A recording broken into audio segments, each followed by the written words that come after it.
عزتمندو لیدونکو السلام علیکم ورحمت الله وبرکاتہ. موږ د مور او پلار د نافرمانۍ د ناوړو اغېزو په اړه د هم ټولګي د زده کوونکو نظریات اورو.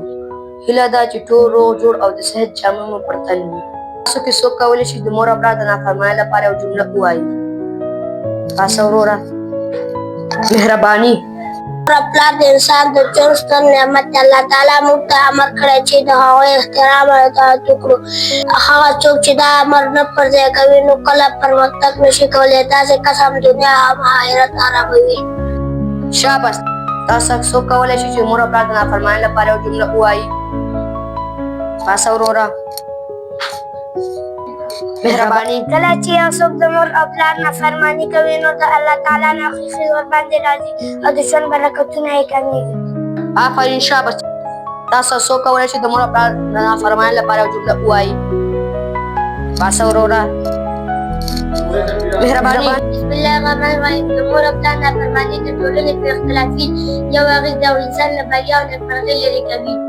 څخه بل څوک کولی شي د مور او پلار د نافرمانۍ لپاره یو جمله ووایي؟ تاسو وروره. مهرباني.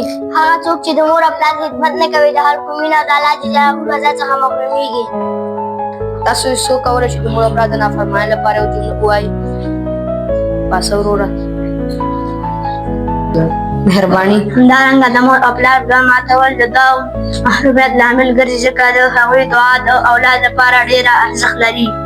ماشاءالله. جزاک الله. څرنګه چې تاسو د هم ټولګي د زده کوونکو نظریات اورېدلی د هماغې په دوام نور مور او پلار د ژوند هغه هستي شتمني ده چې هیڅ قیمت ورته نشي ټاکلی. نو راځئ د مور او پلار درناوی کړو او د هغوی خبرې واورو. الله تعالی دې موږ ټول ته توفیق راکړي چې د مور خدمت وکړو. والسلام.